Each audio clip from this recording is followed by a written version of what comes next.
The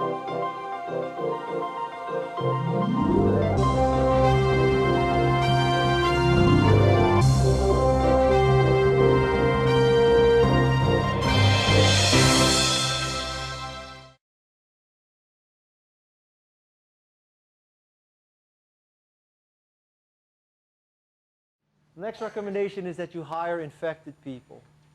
I think that an infected founding team is probably more important than a founding team that on paper has a good background in work experience or education. That people who love the product or service, that's more important than their degrees. It's more important than their work experience.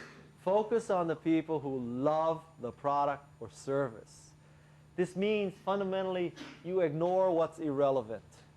And in many cases, education and work experience is irrelevant. This is completely contrary to what most VCs will tell you. If you have VCs further on into this course, and if you ask them, well, what are you looking for?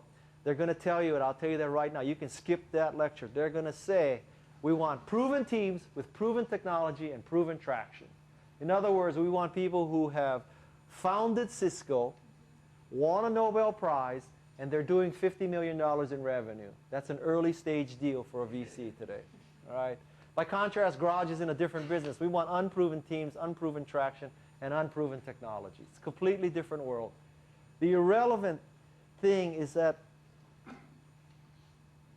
think about what an entrepreneur has to go through. So let's take what might seem very attractive to many venture capitalists. Let's say that on your founding team is someone who was a senior vice president at Microsoft. Most VCs would salivate at the thought. This is a proven executive. This executive has been with Microsoft for 10 years, has helped Microsoft grow, et cetera, et cetera.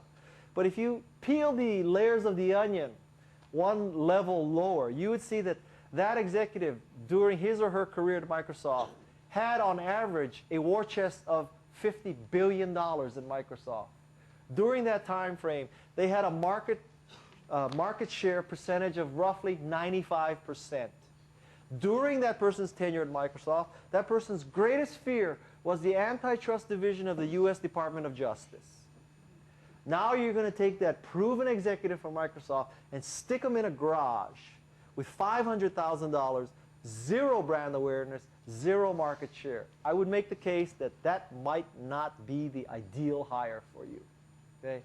Now you may be wondering, why in the world are there diamond rings in this picture? It is because I am living proof of this theory. I graduated from Stanford in a psych degree, as I told you.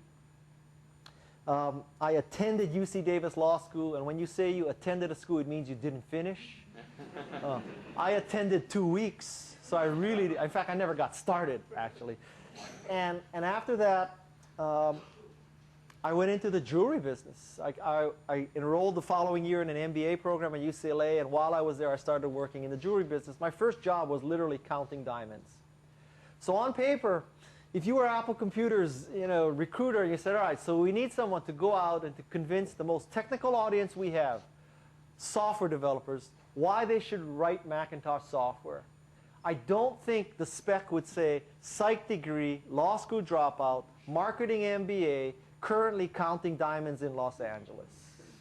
That might not be the sweet spot. Okay? But what enabled me to be successful with Macintosh is I loved Macintosh. The scales were removed from my eyes the first time I saw it.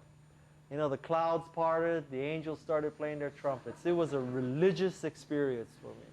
That's why I succeeded, because it ain't because of my psych degree, and it's not because I attended law school for 2 weeks, and it's not because I have a marketing degree from UCLA. All right? Ignore the irrelevant. What is relevant is they love the product. Second point, you should hire better than yourself. Very difficult for most founders, particularly engineering types who believe that because of their superior chip speed, that they should be the best salesperson, the best finance person, the best marketing person, and the best engineering person. You need to hire people better than you. A players, by definition, hire A players. B players hire C players, and C players hire D players. So pretty soon, you'll be surrounded by Z players, okay? That's what's called the bozo explosion. And what follows the bozo explosion is the layoff, okay? So avoid the bozo explosion. The third thing is to apply the Stanford Shopping Center test. The way this works is, suppose you're at Stanford Shopping Center. You see someone who's being recruited by your company, who's interviewing at your company. The distance between you and the person when you first see him or her is from me to the back of the room. That person up there has not yet seen me, but I have seen them, or him, or her. So at this point, I have this sort of choices. I can rush over and say, hi, how are you? I know you're interviewing. Can I tell you more about the company? I really think you should join our company. We're just going to kick some ass. We're going to make meaning. We're going to change the world with our technology. Or you can say, Stanford Shopping Center isn't that big. Maybe I'll bump into them. If I do, I'll say hello. If I don't, I won't say hello. The third reaction is I'm going to get in my car and go to Valco Shopping Center. Okay? If your reaction to the job candidate is not, I'm going to run over there and say hello to the person, don't hire the person. Because when you're creating a startup, it is a family. It is a dysfunctional family, honestly, but it is a family.